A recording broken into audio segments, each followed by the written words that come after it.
Hello, everyone out there in Rumble X and YouTube land. Welcome back to Diego Knows. I, of course, am Diego. And today we're going to talk some more about Babygirl. That's right, Babygirl. Nicole Kidman and a bunch of other people. I don't know who the hell are in the movie, except for Antonio Banderas is in it too. Yeah, Antonio Banderas, Zorro, and friggin' Nicole Kidman. Okay, from Moulin Rouge and a bunch of other crappy girl movies that I've never seen. And you want to talk about a woman who's having a serious three-quarter life crisis here. Okay, this is clearly a vanity project. Okay, this movie was written by this lesbian, failed actress. Okay, her name is Helena Rain. She's Dutch. Okay, she acted in a few things, mostly in her native Amsterdam, you know. Okay, but then she got into directing. All right, she directed a couple of movies that nobody ever saw. One of them, those movies came out 3 years ago. It was called Bodies, Bodies, Bodies.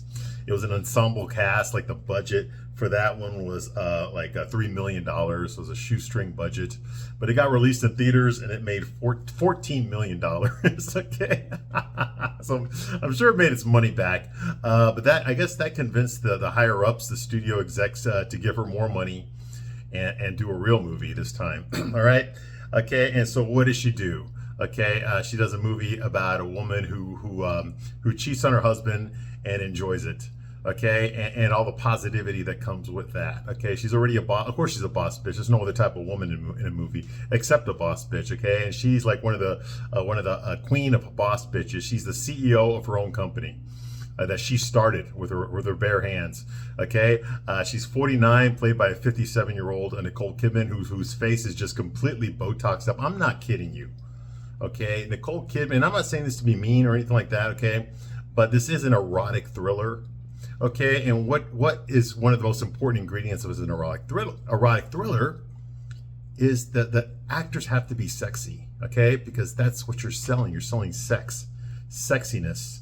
Okay, not your average typical, Herbert and Margaret have sex, okay, after their kid goes to sleep, okay? No, we see that every day. We live that.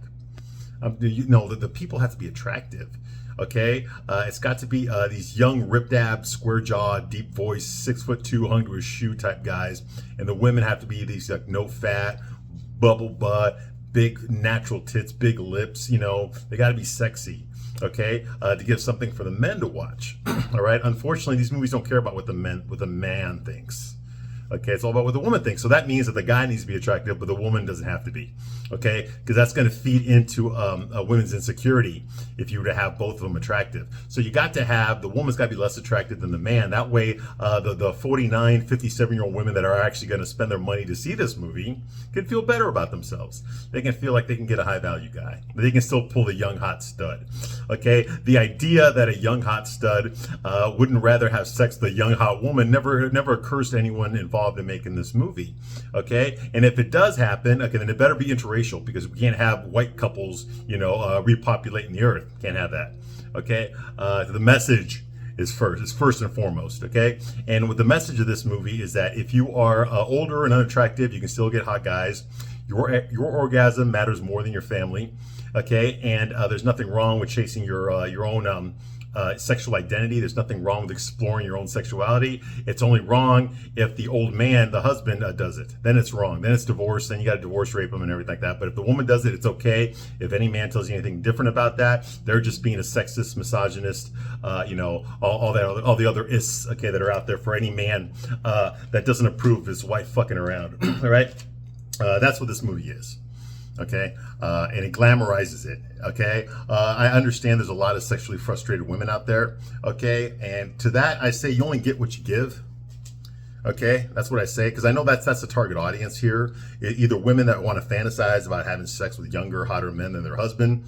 Okay, or women that are just sexually frustrated with their spouses and they want to fantasize about being with a man that can satisfy them sexually, okay, unlike their spouses, okay? And that's what this movie feeds into. It feeds into that longing that a lot of women have, okay? When was the last time a woman got off? When was the last time she was sexually attracted to a man in bed? Okay, I'm talking about women that have been married a long time. When was the last time she was sexually attracted to her husband?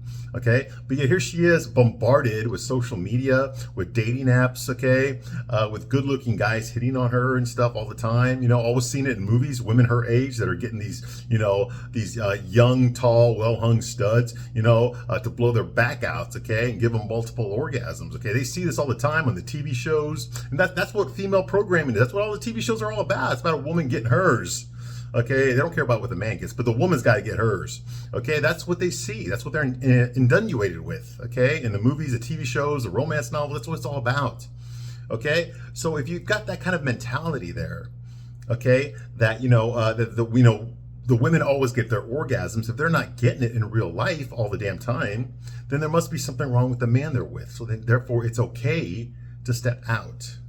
You see me, regardless of the consequence. When the movie, there will be no consequence. I can tell you, I have not finished watching this movie. I'll tell you right now, there will be no consequences for her stepping out on her marriage. Okay? Because consequences are too realistic, and this movie's about fantasy.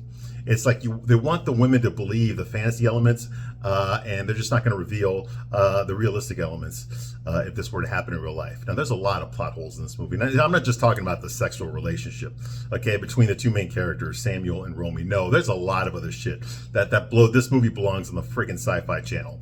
Okay, it doesn't belong as some chick flick erotic thriller. Okay, and that's just from the movie. That's just judging the movie on its own terms. I don't care about the subject matter. Just judging the movie on filmmaking in general. Okay, this is a weak script. It makes no fucking sense. Okay, once again, the men do not act like men, at least not most of the time.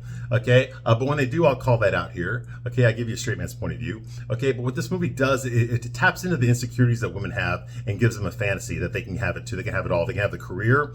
They can have the career. They can make the six-figure job. Okay, they can be the boss bitch. They can lord over their own company. Okay, they can have their luxury penthouse. Okay, and they can also have their summer house. Okay, out in the country. Okay, they can be beloved and respected by everyone in their industry. Okay, they can have the husband. Okay, they can have the kids. They can have it all and still have the lover boy on the side, the young stud lover boy with a cock that doesn't fucking quit. They can have that on the side as well. Okay, they can have it all because that's what they deserve. You see what I mean? And that's what this movie is. Okay, the problem is, in order for a woman to have that kind of a life where she's just got everything. Okay, she's got her husband providing her with the emotional security, okay, and the history, okay, and the memories, okay. She's got the kids providing her with her motherly ambitions and stuff are being fulfilled by her children. One of them, okay, is gay, so that proves that she's not, homophobic. That's another checkbox right there. Okay, she's got the career. She started up her own tech company, robots. She makes robots, and she's the CEO, so she's a billionaire. She's got like thousands of people working for her. Okay, she even in her company, she lets her employees like ride the elevator with her.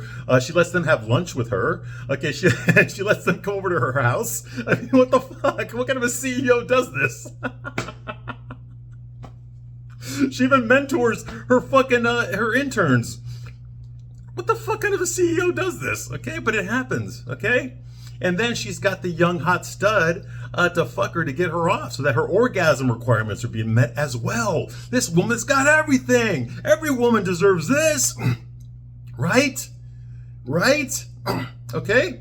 Well, goddamn. Okay, if only a guy could do this as well. But men we're not allowed to do that. We're not allowed. Okay, men, we're not allowed to fucking have our orgasms. Okay, if our wife gets fat or some shit, we have to take her as she is. We have to love her anyway, regardless of her size. You see what I mean? If our wife doesn't give us blowjobs anymore, we can't go outside of the marriage. That's divorce right there. That's cheating. Okay, that's you being a misogynistic piece of shit, being controlled by your lower urges. Can't keep it in your pants, you immature. You just need a mommy. That's what you want. You want a mommy. You see, this is bullshit.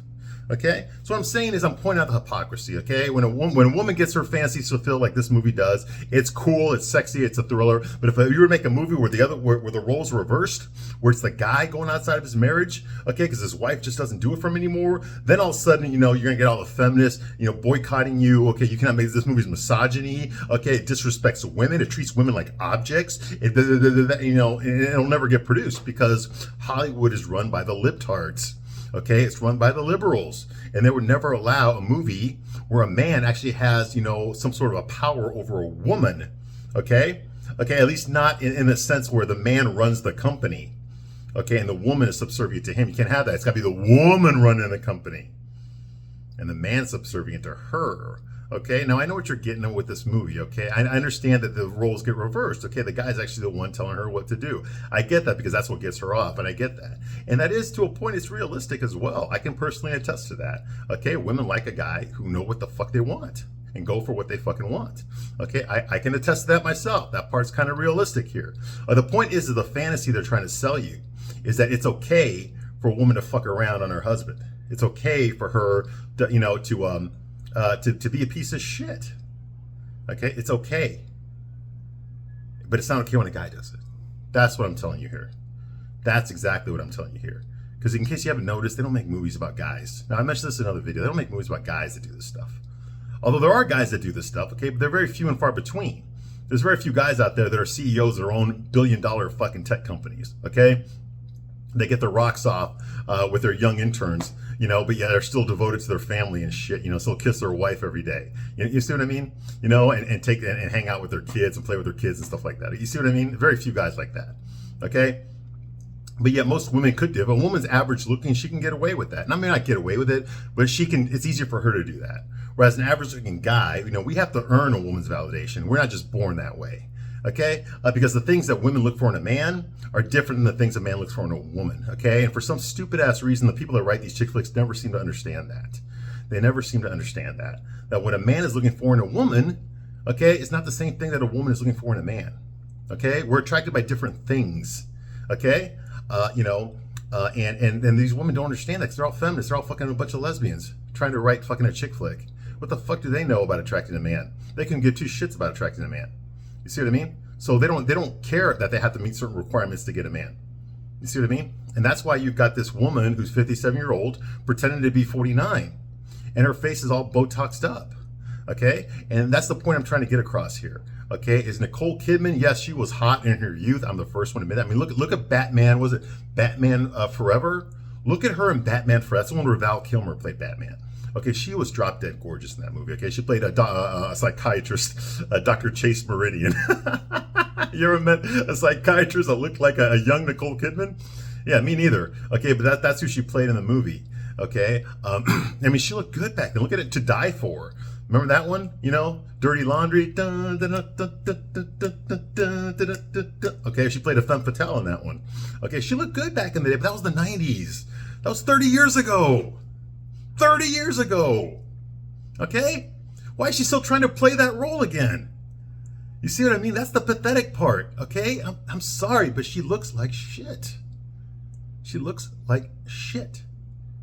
Okay? And in order for you to watch this movie, in order for you to be invested in this movie, they're expecting you to ignore the pink elephant in the room. And the pink elephant in the room that the movie will never point out is that Nicole Kidman is 57 fucking years old, okay? And she's trying to look like she's not.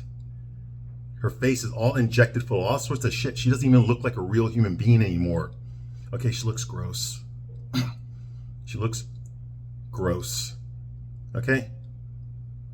She looks gross. She's not attractive at all. And I was really trying to give her the benefit of the doubt. But okay, I don't know if the director of this movie, maybe she did this on purpose. Maybe she had a personal grudge against Nicole Kidman. I refuse to believe that her character is written this way. Okay, I mean, I know they show her getting the Botox injections in the movie and all that stuff. Okay, but I don't think they realize that this movie is actually tarnishing Nicole Kidman's career. It's not making it better. Okay, she looks like a hag. Okay, she looks like a woman trying to look younger.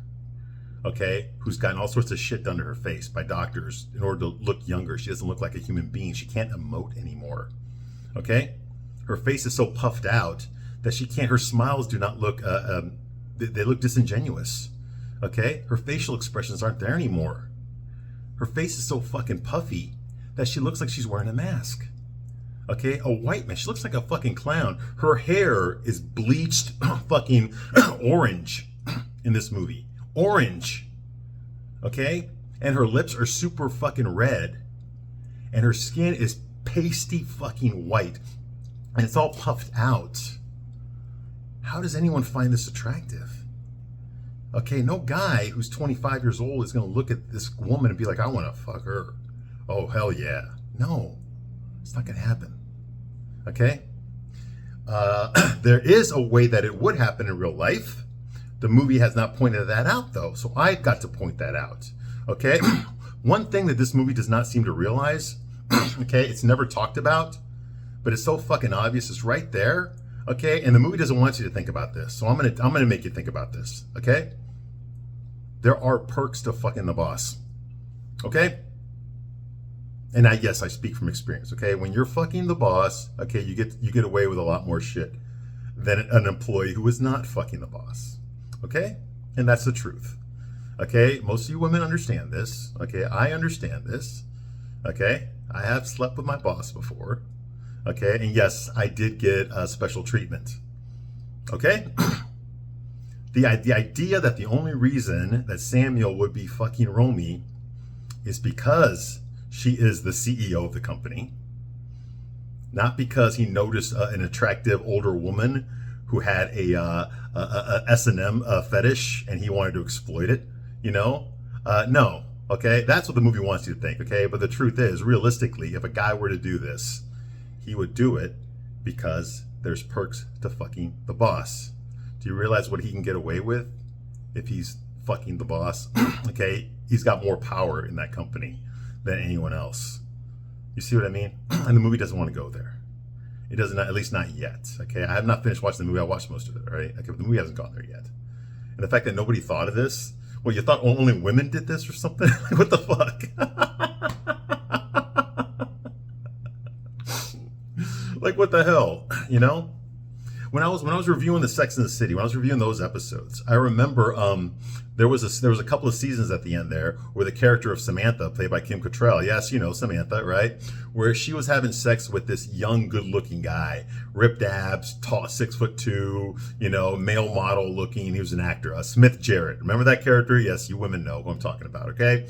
And the movie, the TV show made it look like he was legitimately in love with Samantha because she was just so vivacious and full of life and so sexually uninhibited and such a free spirit and such a boss bitch and everything, you know, that he respected all these qualities about her, and that's why he was in love with her.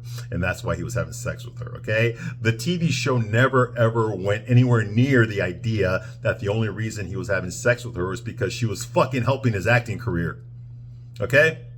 Like, they wouldn't even hint at that he was using her, the fact that she was a professional publicist and he was a struggling actor, okay, that he was using her in order for her to help his career. You see, she got him like a naked picture of him on a billboard in New York, okay, in Times Square. She made that happen, okay? She got him like audition, like to cast in like fucking big budget action movies and stuff, okay? She made him into a movie star.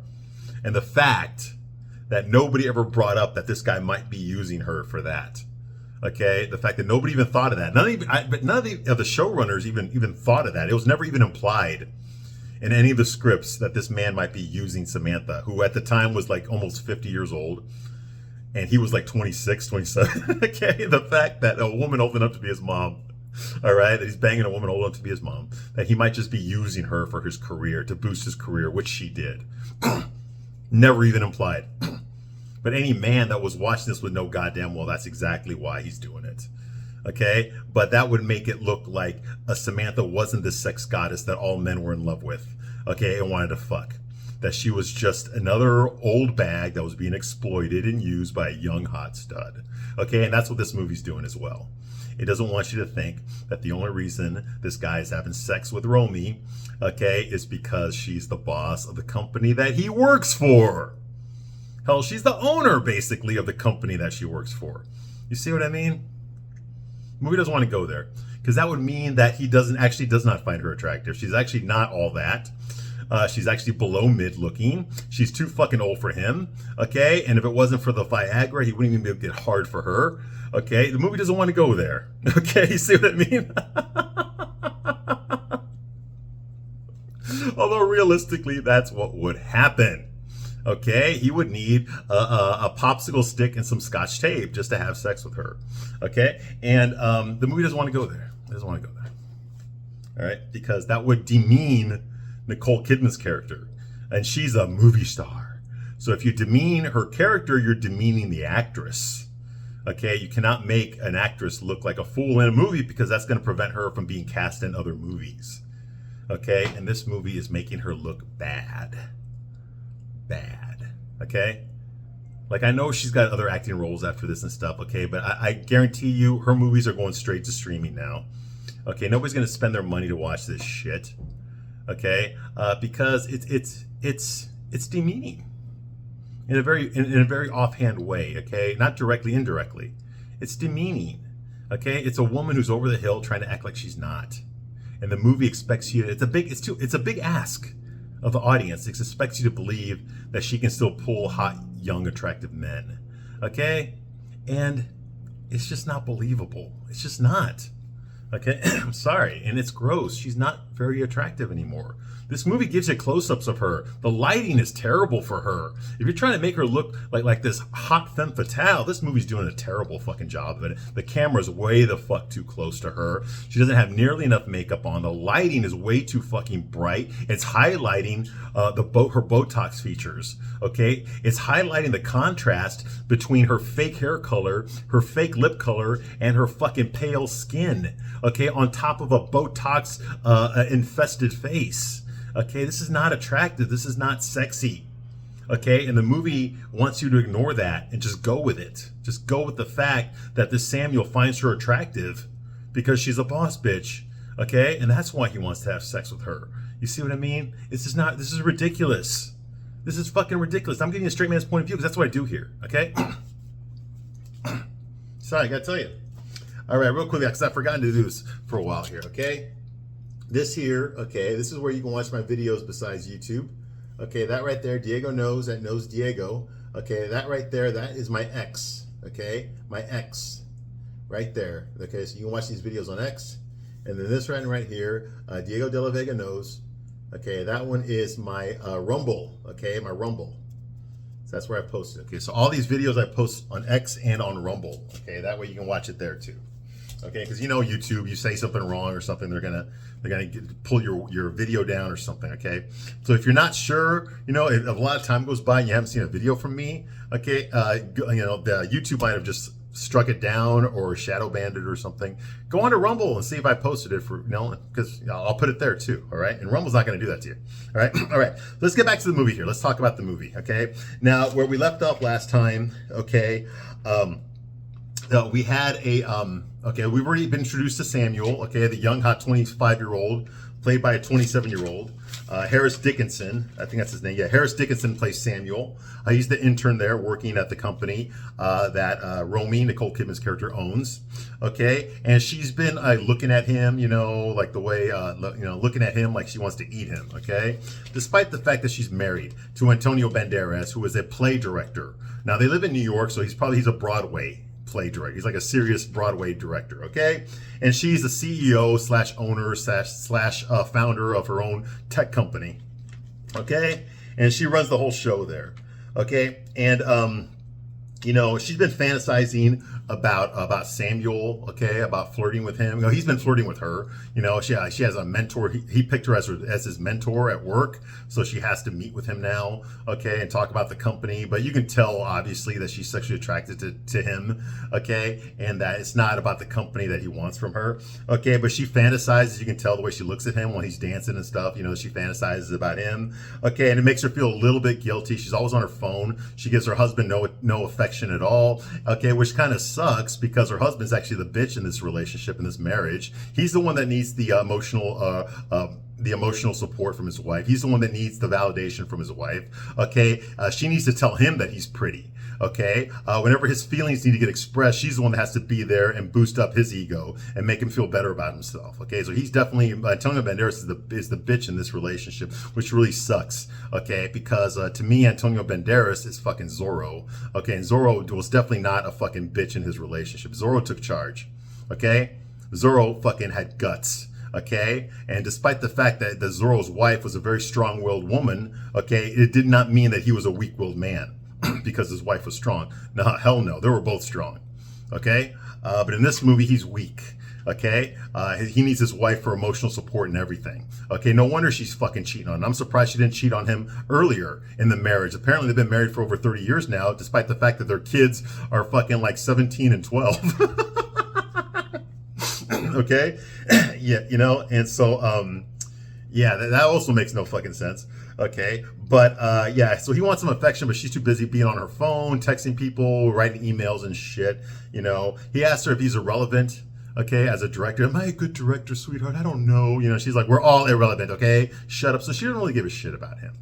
Okay, she really doesn't. Okay, you know, yes, he is a fucking, he does wear his heart on his sleeve. Yes, he is emotionally insecure, but you fucking married him. Okay, you're gonna act like you didn't know that when you've met him. Okay, you've been married for fucking 30 years. Okay, I'm pretty sure he was that way too when you guys were younger, but you married him anyway and you had a family with him anyway. Okay, I'm just surprised she hadn't cheated on him before. Okay, it's bad enough she fakes her orgasms with him. Okay, but what the fuck, man? How could you be married to an emotional tampon like this guy is? All right, it's fucking ridiculous. And you know why? Because this movie was written by a fucking lesbian. That's why. They don't understand what a strong man is. Okay, they're afraid of strong men. They don't even want to go anywhere near a strong man. Okay, so all the men have to be fucking wimps. They have to be beta males like this guy. Okay. The whole reason that Samuel is not a beta male is because he's the unknown. He's something that she's not used to. She lives in a world full of beta males, okay, until Samuel shows up. Okay, you see what I mean? But even that's got more plot holes to it, okay, but we'll get to that. Okay, anyway, so that's what's going on here, okay? That's the problem with her relationship, okay, in my opinion, okay, is that he's the woman in the relationship, all right? And she tells him that everyone's irrelevant, okay? So by that rationale, she's like, you know what? Don't worry about being irrelevant. Everyone is irrelevant, okay? We're all just waiting for the meteor to hit or some shit like that, okay? Well, that's her rationalization, okay? If nothing matters, okay, then why nothing fucking matters, and then whatever you do doesn't matter. If I want to cheat on my husband, it doesn't fucking matter because we're all irrelevant. You see how she rationalizes her actions right there? The problem with this, okay, is that things do matter. People do matter to the people that are in their lives, okay? So yes, you're right. Her cheating on her husband does not matter to anyone else in the whole fucking world, but it will matter to her kids, and it sure as fuck will matter to her husband, okay? And it will matter to her marriage. That's the part she left out with her statement about we're all irrelevant. No, you are relevant to the people that are close to you. You're irrelevant to everyone else, okay? Okay, moving right along. At work the next morning, okay, she finds Samuel. She finds Samuel's tie on the floor while they're cleaning up everything. There was a party the night before, and she saw him dancing with Esme, who is like her assistant. She's a black girl. That's her like assistant, her secretary. And they were dancing together at the Christmas party, and she saw them, and she saw the tie fall off of him and hit the floor. She didn't pick it up, but now she's walking into the office in the morning. They're cleaning up everything, and she sees his tie there on the floor. Apparently, Samuel did not realize that he lost the tie at the party, so she picks it up and puts it in her purse, okay, and walks into her office, okay? And how fucking weird is that? Okay, so she finds it on the floor. She ignores the phone. She has a meeting on the phone with her investors. Okay, it's like a shareholders meeting they're having over the phone, and she ignores the meeting. And instead, what does she do? She pulls out fucking Sam's tie and she starts fucking smelling it, okay, and licking it and putting it in her mouth. I'm not making this up. And putting it in her mouth. Okay, that's how bad this woman needs to get fucking laid. Okay? Like, she's fucking smelling him.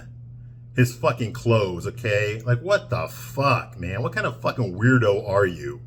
Okay, I get it. You like S&M porn. Lots of women like S&M porn. I get that, all right? I'm not going to judge you on that, okay? I mean, I got my own fucking shit that I like as well, okay? So there's nothing wrong with that, okay? But that's just kind of fucking weird that you would just grab a guy's tie and start smelling it and putting it in your mouth. Like, what the fuck is that? What else are you going to do? You're going to eat his shit too? You know, anyway, moving right along, okay, she gets more of Botox. We see that happen. She goes to some salon. She gets her Botox injections. And then she goes to some sort of a strobe light hypnotherapy shit. I don't know what the fuck that is. Okay, she jerks off to more porn. We see that. Okay, she fantasizes about fucking a dog. I'm not kidding. She fantasizes about fucking a dog. She has mental images of her getting mounted by a dog. Well, we're talking doggy style here. Okay, you know, she poses for her family Christmas pictures, okay? She's wearing a trans hoodie, whatever the fuck that meant, okay? Her daughter makes fun of her outfit that she wears, okay, for the Christmas picture, the family Christmas photos that they're taking, okay? She shares an elevator with Samuel in another scene, and she tells her Samuel tells her that she's due for a 10-minute mentorship with him soon. And he talks while chewing gum. He tells this while he's chewing gum and talking to her, okay? Now, one thing I'll say about Sam is he's got balls, okay? More balls than brains, okay? Realistically, in real life, you do not fucking talk to your CEO this way.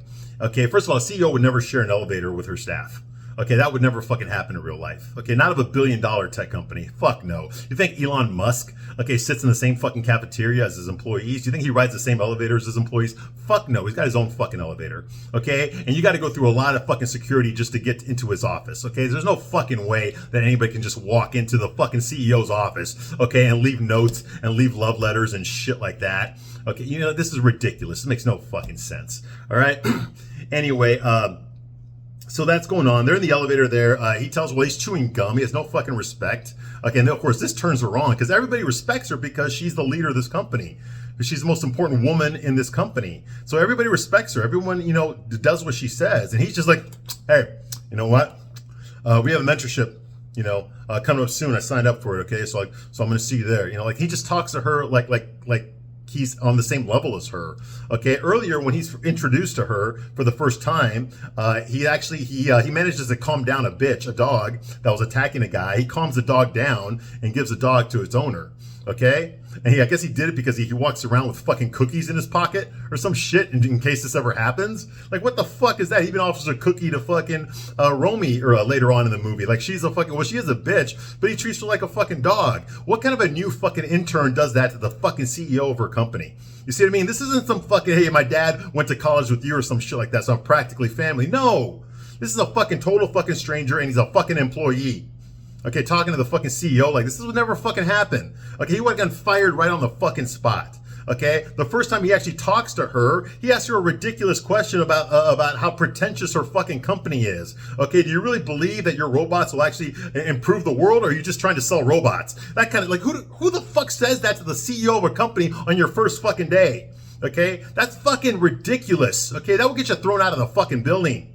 You're a goddamn intern, for Christ's sake. You have no fucking pull in this company. You were the first one to get let go. And you fucking say something like that. Any other fucking company where there was a man or woman, you would have gotten relieved immediately. Fucking immediately. Because you're a fucking nothing. But he does it, and what? He's still around. Look, all that does to her is she's just like, Like, what the fuck is this? You let people talk to you like this in your own fucking company? You let people embarrass you like this in your own fucking company? What is that going to say to all the other fucking interns that watch this interaction? That they can talk shit to you too. Because you're not going to fucking do anything about it.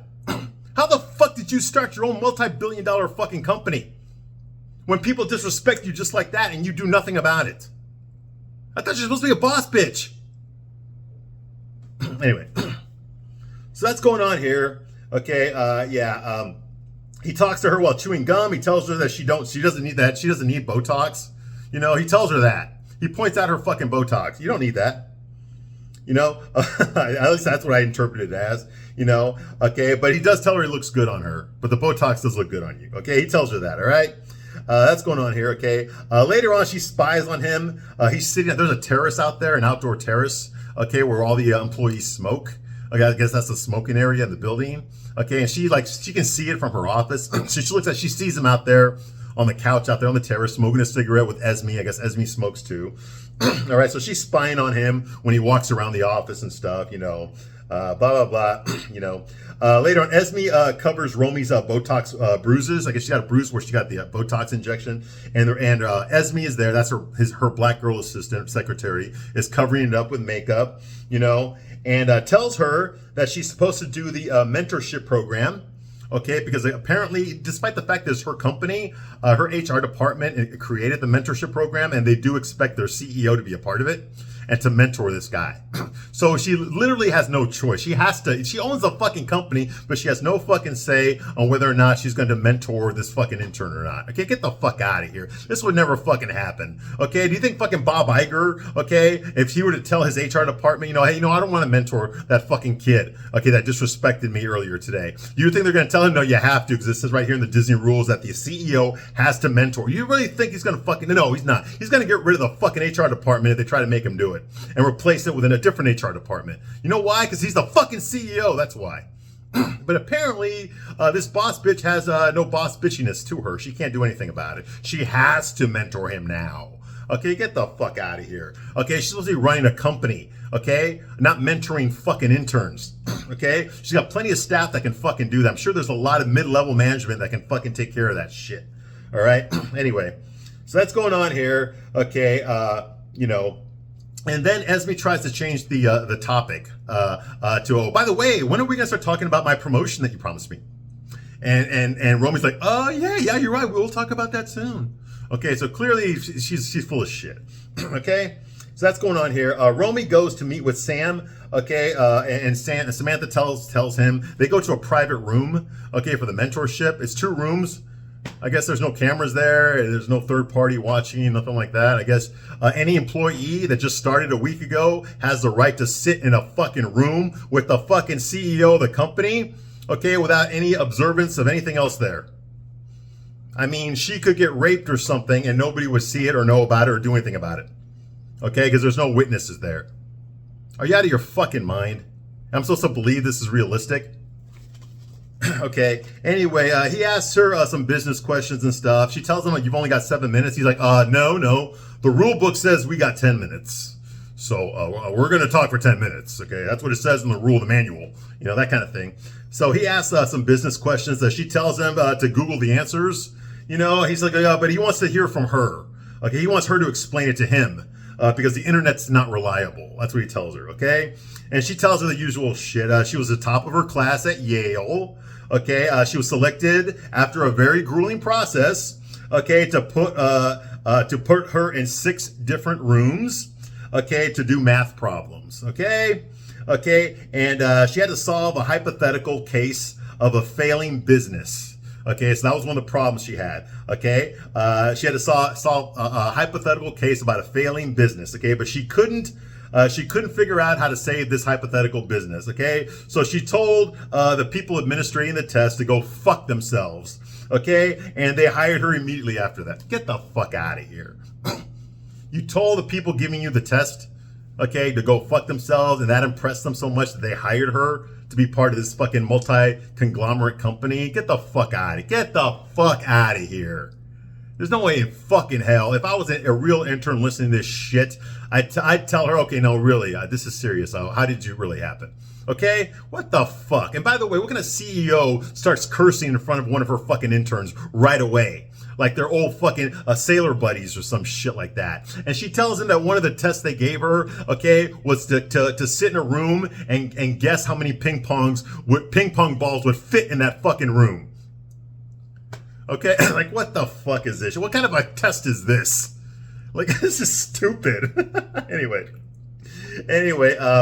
because they want, I guess the company that hired her, they wanted a boss bitch personality. That's what the company, not someone who could make profits for them, but someone who had more boss bitchiness than the next boss bitch that was waiting in line behind her. Okay, so what the fuck? Okay, yes, it's always successful. Okay, it's always a boss bitchiness is the #1 most successful ingredient in running a fucking corporation. And if you don't believe me, look at Cracker Barrel. Okay, look at Disney Animation. Look at Lucasfilm. Okay, all these companies, okay, had boss bitches who were in charge of them, and look what happened with that, huh? Exactly. Yes. Okay. Well, good thing that Romy is also a boss bitch. Okay. Anyway. So she tells them that she started her own company after 5 years. She went on her own, okay, and to automate repetitive tasks. She created these robots. Okay, and to give people their time back. That's her mission statement. She wanted to give human beings their time back by creating robots to do all the daily, tedious, everyday stuff that people do. Okay, and Samuel tells her, I don't think you have a power-hungry personality. Okay, I think you like to be told what to do. Okay, he tells her that. Okay, what the fuck kind of a question is that to the CEO of your fucking company? Realistically, this conversation would have ended a long fucking time ago. No CEO, okay, who's not only does he run the company, but they're the face of the company, is gonna let some fucking peon talk to them that way. Even if she was attracted to him, okay? This sets a terrible example for the rest of her staff. This tells everyone else that works for her that they can talk to her this way, they can monopolize her time, they can disrespect her, okay? Okay, and you can't run a company like that when nobody fucking respects you. You see what I mean? Okay, so that's going on here. Okay, she ends the meeting. Okay, but tells him that she is open to do another session with him. Okay, and that he has her phone number already because he was blowing up her phone to make sure she showed up for this meeting. Okay, and then he tells her, wait, 1,824,000. She's like, what's that? Okay, well, while you were talking, I worked out the math of how many ping pong balls would fit in this room. It's 1,824,000. And she's just like,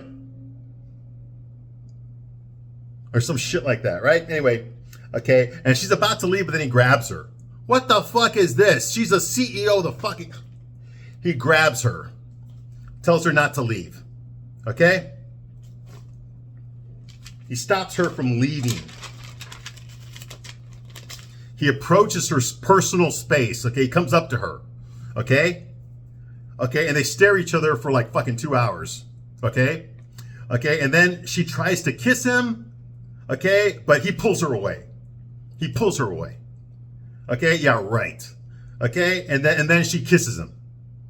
Okay, and then she pushes him away. And then she apologizes. Okay, okay, we're talking a fucking sexual harassment lawsuit in real life right here. Okay, and then he smiles and she walks out the door. Okay, she apologizes. I'm sorry, that should not have happened. Okay, you don't want to talk about sexual harassment?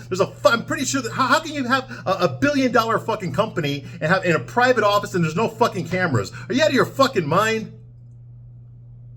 She put herself in a position where she can lose her whole fucking company just for that, just for having a private conversation in this room with a fucking intern.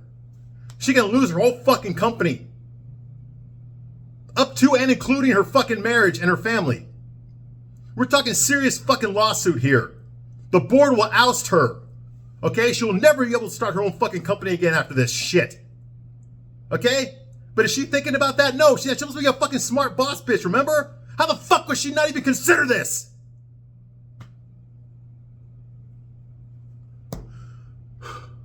How can you fucking convince me that she's super fucking smart? She's so fucking smart that she graduated from Yale at the top of her class and that she started up her own fucking multi-billion-dollar tech company when she can't even predict a fucking sexual harassment lawsuit.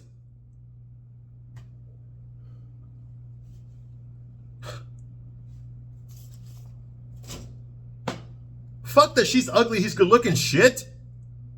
This is less believable than that. All right, now I'm getting worked up, all right? I'm going to stop my review right here, but I'll be back to continue my review of this piece of shit movie. I thank you very much for watching this long, and I will see you soon on the next one. Bye.